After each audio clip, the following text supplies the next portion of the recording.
Assalamualaikum warahmatullahi wabarakatuh. Di sini saya perwakilan kelompok 3 akan mempresentasikan sistem sensorik mata. Oke, ini adalah gambar bagian mata. Saya akan menjelaskan beberapa bagian mata. Yang pertama yaitu kornea. Kornea adalah lapisan terluar pada mata berupa selaput bening berbentuk kubah yang menutupi bagian depan mata. Peran kornea sangat penting untuk penglihatan, yaitu membiaskan cahaya dan memfokuskan cahaya yang masuk ke mata. Selanjutnya, sklera. Sklera adalah lapisan yang berwarna putih dan keras pada bola mata. Bisa dilihat di situ ada petunjuk yang menunjukkan itu adalah sklera. Terbentuk dari jaringan ikat ini berfungsi untuk mempertahankan bentuk bola mata dan melindungi bagian penting di dalam mata seperti retina dan lensa mata. Selanjutnya, iris merupakan daerah yang berbentuk gelang pada mata yang dibatasi oleh pupil dan sklera. Iris ini bertugas mengatur cahaya yang masuk ke mata dengan mengubah ukuran pupil mata. Koroid. Koroid itu adalah membran berwarna coklat yang melapisi permukaan dalam sklera, mengandung banyak pembuluh darah dan sel-sel pigmen yang berwarna gelap. Fungsinya memberi nutrisi ke retina dan badan kaca dan mencegah refleksi internal cahaya. Selanjutnya, retina. Bisa dilihat di gambar. Retina adalah lapisan saraf yang ada di bagian belakang mata. Fungsinya menerima cahaya yang mengirimkan bayangan ke otak. Ablasi atau lepasnya retina bisa mengakibatkan kebutaan dan dapat terjadi secara tiba-tiba pada usia berapapun. Yang terakhir, pupil. Pupil adalah lubang yang di tengah-tengah iris berfungsi sebagai atau mengatur jumlah cahaya yang masuk ke dalam bola mata dengan cara miosis dan midriasis. Sekian dari presentasi saya. Terima kasih. Assalamualaikum warahmatullahi wabarakatuh. Saya di sini akan membahas sensorik pendengaran, di mana terdapat di organ telinga yang merupakan organ yang berperan menjaga keseimbangan tubuh dan berperan terhadap akan bunyi maupun suara. Sebab telinga memiliki reseptor khusus untuk mengenali bunyi atau getaran. Struktur telinga ada 3, yaitu telinga luar, tengah maupun dalam. Untuk telinga bagian luar, pasti kita sudah tidak asing lagi karena kita dapat melihat sehari-hari. Bagian luar telinga tengah punya fungsi sebagai corang yang mirip seperti megafon untuk mengalirkan getaran udara ke gendang telinga. Telinga terdiri dari 2, yaitu pinna yang merupakan satu-satunya bagian telinga yang terlihat yang kita bisa sebut daun telinga, yang merupakan bagian pertama dari telinga yang bereaksi dengan suara. Lalu ada saluran telinga yang panjangnya kira-kira 3 cm pada orang dewasa dan sedikit berbentuk S, yang fungsinya untuk mentransmisikan suara dari pinna ke gendang telinga.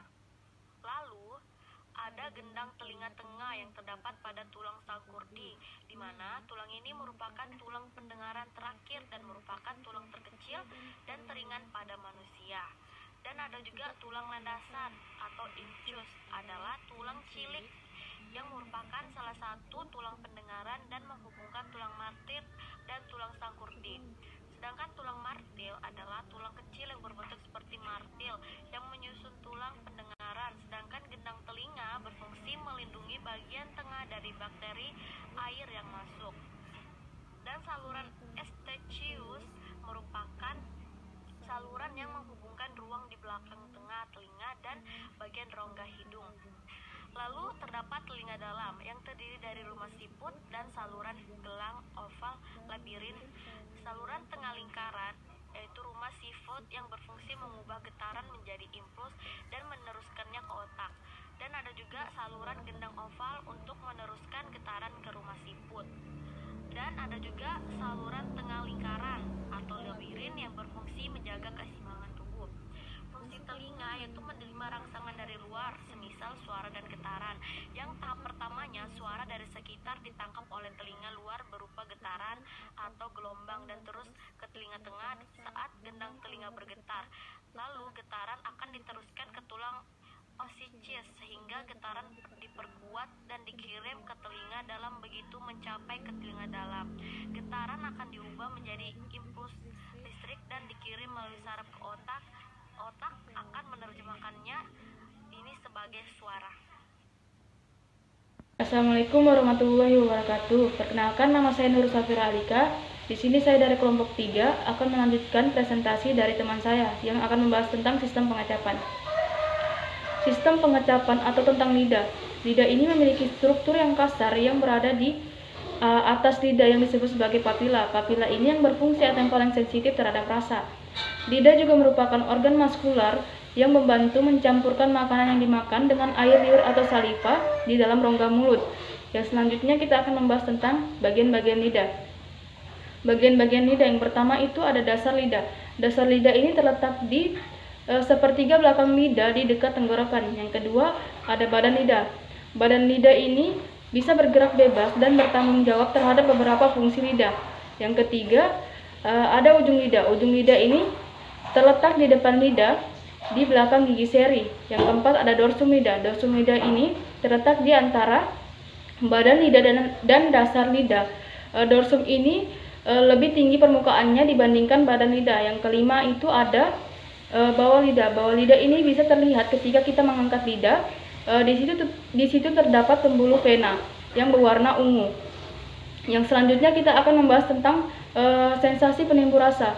Sensasi penimbul rasa dari sistem pengecapan ini dihasilkan oleh interaksi molekul kimia pada makanan yang dimakan dengan reseptor pengecap, yaitu tunas pengecap. Tunas pengecap ini terletak di dekat epitelium lidah. Yang pertama itu ada rasa pahit. Rasa pahit ini ditimbulkan oleh alkaloid tumbuhan. Contohnya seperti kina, kafein, dan nikotin. Yang kedua itu ada rasa asam. Rasa asam ini ditimbulkan oleh ion H+. Yang ketiga itu ada rasa pahit. Rasa pahit ini ditimbulkan oleh Na+, K+, dan Ca+. Nah, yang terakhir ini ada rasa manis. Rasa manis ini ditimbulkan oleh gugus OH-. Yang selanjutnya kita akan membahas tentang fungsi lidah. Fungsi lidah yang pertama itu sebagai alat berbicara, yang kedua itu mengatur letak makanan, yang ketiga itu bisa merasakan panas, dingin, kasar, dan halus, yang keempat itu sebagai sistem pengecap. Yang selanjutnya itu otot-otot yang ada dalam lidah. Yang pertama itu ada otot intrinsik lidah. Otot intrinsik lidah ini yang menggerakkan lidah secara halus. Dia itu ada 4. Yang pertama itu ada longitudinal superior, yang kedua ada longitudinal inferior, yang ketiga ada transversal, yang keempat itu ada vertikal. Yang selanjutnya ada otot ekstrinsik lidah. Otot ekstrinsik lidah ini yang menggerakkan lidah secara kasar, seperti mengunyah dan menelan. Dia juga ada 4. Yang pertama ada genioglossus, yang kedua ada tileoglossus, yang ketiga ada styloglossus, yang keempat itu ada palatoglossus. Yang terakhir kita akan membahas tentang jenis-jenis papila dalam lidah. Yang pertama itu ada papila filiformis. Papila filiformis ini berbentuk seperti benang halus yang terletak di samping lidah yang bisa merasakan rasa asin dan asam. Yang kedua itu ada papila circumvallata. Papila circumvallata ini berbentuk bulat yang berada di pangkal lidah yang berbentuk seperti V, yang bisa merasakan rasa pahit. Yang ketiga itu ada papila fungiformis. Papila fungiformis ini berbentuk seperti jamur yang bisa merasakan rasa manis. Sekian dari presentasi saya. Wassalamualaikum warahmatullahi wabarakatuh.